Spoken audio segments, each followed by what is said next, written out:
Welcome back to the Navy Sports Magazine. It's presented by the Navy Federal Credit Union. Pleased to be joined now by Navy junior goalkeeper Pat Ryan. And Pat, the first question I ask any goalie, no matter what possesses a man to allow other people to shoot a piece of vulcanized rubber at him at 100 miles an hour and lets them do it willingly? It's a good question. I don't know, the kid who was, when I was young enough to get in there, I was the only one who didn't move away from the ball and kind of just stuck with it. And it's gotten me this far, so I don't think I'll change it now.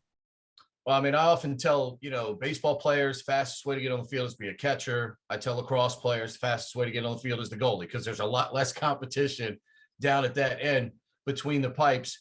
Let me go back a couple of weeks here. To be the goalie of record and lead this program to a win at Johns Hopkins for the first time since 1969, what does that mean as a lacrosse player that's been here now 3 years, and you know how much that game means to people at the Naval Academy? Absolutely. I mean, I grew up watching Navy lacrosse as much as I could, and I knew that the Hopkins rivalry was a huge one. I've seen clips of games at Homewood, games at Navy Marine Corps, and I knew that was a huge focus point for our program this year and anytime we play them. So to get that win on a Friday night at Homewood in such a historic stadium, it was against a really good opponent, was awesome. It was really With good. all the distractions that you all have fought through, just to help your coach try to establish his culture here, that's probably the signature win that allows him, to do that outside of, the normal rivalry game. We know what Army Navy means, but to be able to get that signature win and help him establish the culture you all are trying to build, does that add even more to it? There's all the distractions you all have fought through. I think absolutely, especially with almost a season and a half in total being suspended or canceled due to COVID, having a big win like that, exactly like you said, is huge for the culture of our team and great for our program as a whole. You have amazing colleges within a 100-mile radius of your house. Why the Naval Academy? I don't know. So my mom and I during my spring break would always drive to go see a Division I lacrosse game one time, or for one of the games during that week. We drove to schools like Princeton all the way down to Duke. We stayed local too, watching games at Holy Cross, Harvard, BU. But when I was in sixth grade, I think we came down here to see Navy play. I think it was Colgate. And I saw the mids run the flag on the field, and I looked at my mom. I was like, that's what I want to do. So since then, I had my eyes set on Navy, and it's worked out really well. When that reality set in that you were going to be able to come here, obviously going back that far, what did it mean to you? Because let's face it, as you well know, a lot of people apply, very few get in to this wonderful institution. Yeah, no, it meant the world to me. My uncle was a Navy fighter pilot. My grandfather was too. So to be able to carry on that legacy, just in my family, and to attend such an awesome institution and everything it stands for was a huge achievement for me. In your high school background, I know you participated in the school musical. Were you dancing? Were you singing? Or were you just posing as a tree in the background? I was definitely the third option there. I was in the background, just not a very talented, but a loud voice to kind of fill the space in between all the talented singers for sure. As you guys now look toward the stretch drive here, wins mean an opportunity to play in the Patriot League tournament. And essentially that's what this season comes down to. You guys have done a lot of good things so far this year. What do you build on right now as you try to focus week by week, and a great task at hand coming up this week with Loyola? Absolutely. Loyola is an awesome, a really talented team. And I think coaches have said it best this week, where we still haven't played a full 60-minute game that we're really proud of. And we haven't played our best 60-minute game yet.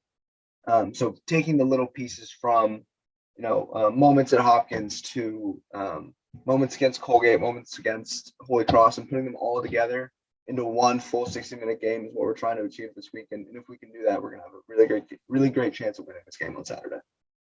you're a guy that played multiple sports. It's one of the great arguments right now in the sports world, especially for kids that are coming up through that youth league level and high school level, playing soccer, playing basketball, and playing lacrosse. How did playing all three of those sports help you as an athlete develop in what is a very competitive area that you grew up in? Absolutely. I think having a background in other sports, one example that I've thought about a bunch is high school soccer coach was, again, I'm not built like a soccer player. I was the big kid who just went up top and pushed kids around to clear space. But one thing I was terrible at was like checking my shoulder to see where all the other players were. And I've gone back to that a couple times in the clear of swinging it to one of the defensemen and looking back over my shoulder to scan the field and see who's open. And I think that's made a big difference. And just a small example of how a background of playing other sports can really help positions all over the field, not just goalie in the clearing game. How difficult is the compatibility of defenders and goalie and that symphony that you all have to have and that chemistry that has to come together, not only when you're defending 6-on-6, but as we well know now, the clearing game, such a big factor, because if you clear it properly, you can almost start some transition for your team as well. Zach Snyder, of course, here of late, really had a couple of great opportunities in transition. Just building that chemistry and that symphony, what is that like as a group to be able to put that together? It's amazing. The guys in front of me have done an awesome job, and we've really blended as a unit. I know before we all got shotgun, Kyle Fairbanks and I were roommates, so we started that chemistry midway through plebe year when we moved in together. But building the chemistry with Nick Lacalzi and Jackson Bonnets and Zach Snyder and the host of D-middies that we have, it's been pretty easy transition. They're all awesome dudes. We all get along really well, and it's translated well into 6-on-6 and in the clearing game as well. For you as a goalie, we look back at, Spencer last year had to bide his time.